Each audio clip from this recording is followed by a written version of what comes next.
Hello, my name is Dr. Alkesh Brahmbhatt and I'm a neuroscience hospital director in Central Florida.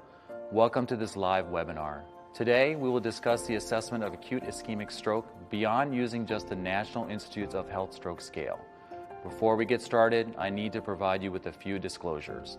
This program is presented on behalf of Genentech, and the information presented is consistent with FDA guidelines. I have been compensated by Genentech to serve as a speaker for this program. This program is intended to provide general information about acute ischemic stroke and not medical advice for any particular patient. This program may be monitored by Genentech for adherence to program requirements. All materials are the property of Genentech and may not be recorded, photographed, copied, or reproduced.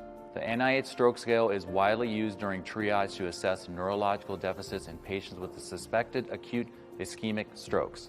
While the NIH stroke scale scores can strongly predict outcomes, the scale does have limitations that must be considered in order to ensure that it is used and interpreted appropriately. We will be discussing some of these limitations today. By the end of this presentation, you should be able to recognize the importance of considering potential disability in stroke assessment and be able to list those deficits that the American Heart Association and the American Stroke Association consider disabling.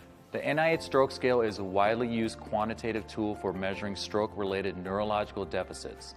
It was designed to assess differences in clinical trial interventions, but in clinical practice it is used as an initial neurological assessment tool and in the planning of post-acute care disposition. The scale consists of 15 items that assess 11 key neurological abilities and quantify the deficits caused by acute ischemic stroke. It covers areas such as language, coordination, and muscle movements.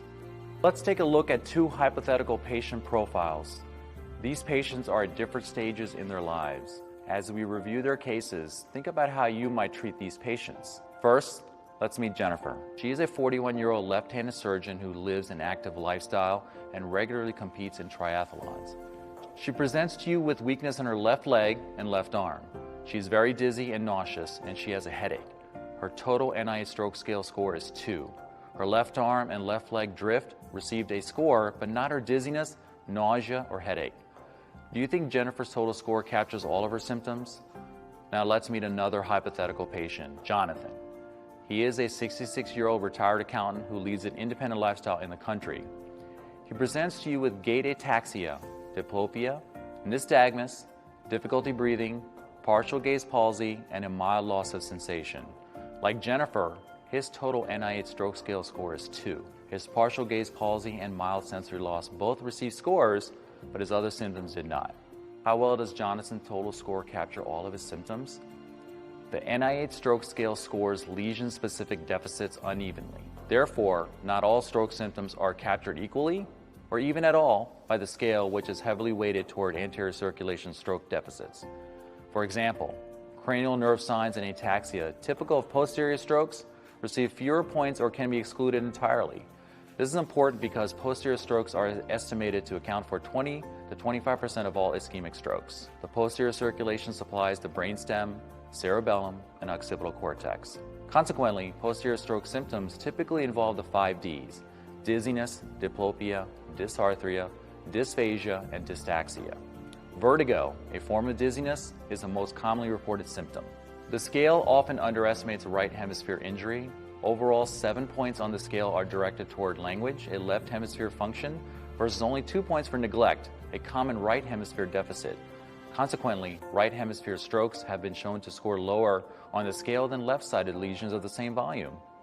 So it's possible that depending on the location of the infarct, some patients could have a low score but still have persistent neurological deficits. According to data published in 2012, many patients with low NIH stroke scale scores may have substantial rates of disability. This trial enrolled 136 consecutive patients who presented with a score of less than or equal to 5. At 90 days, 29% of patients had persistent disabilities. 38% had symptoms but no significant disability, and 32% had no symptoms. Even patients with an NIH stroke scale score of 0 may have disability at discharge.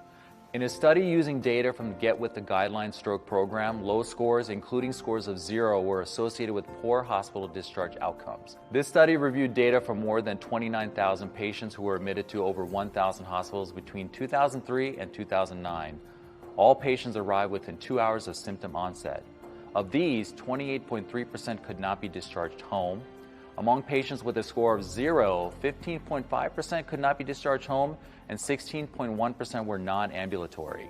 In contrast, among patients with a score of 4, which is considered a mild stroke, 35.4% could not be discharged home, and 33.9% were non-ambulatory. Many patients who cannot be discharged home or who are not ambulating independently at discharge may have residual permanent disability. Based on the hypothetical patient described and your own experience with stroke patients, how do you know if your patient's deficit will eventually be disabling? When considering if deficits are disabling, the Modified Rankin Scale, or MRS, is frequently utilized to help quantify the extent of disability. The MRS is a questionnaire designed to assess the degree to which a person can function independently. Based on the responses, a score from 0 to 6 is assigned. A score of 0 or 1 is often considered a favorable outcome after stroke. Let's answer the following questions and then consider what the scores would be. Can the patient perform instrumental activities of daily living without assistance? This includes meal preparation, shopping, and handling money. A response of yes receives a score of less than or equal to 2.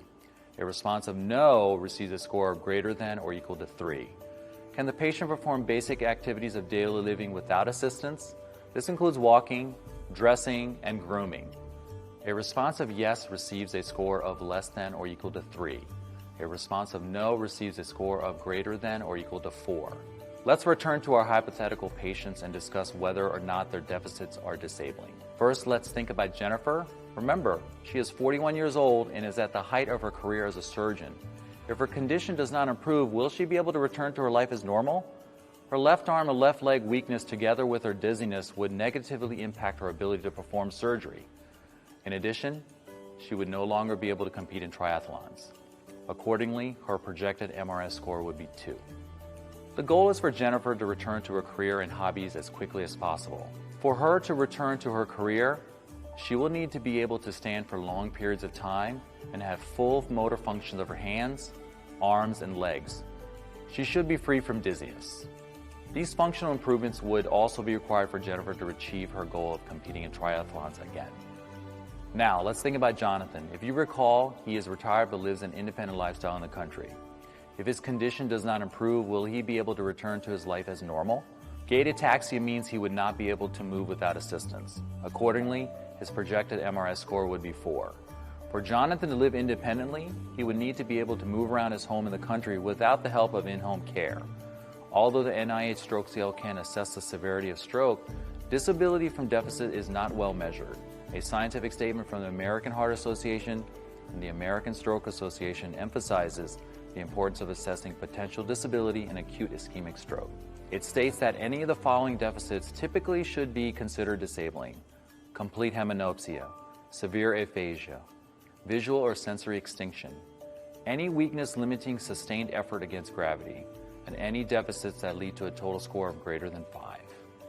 All neurological deficits present at the time of the treatment decision should be considered in the context of individual risk and benefit, as well as the patient's original functional status.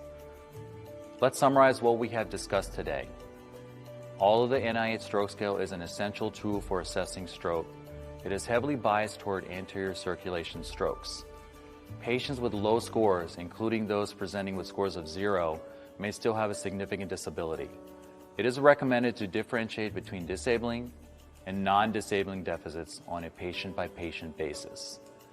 Based on what you've heard today, will you consider if deficits are disabling versus non-disabling, as opposed to categorizing patients based solely on their NIH stroke scale scores? Thanks for listening.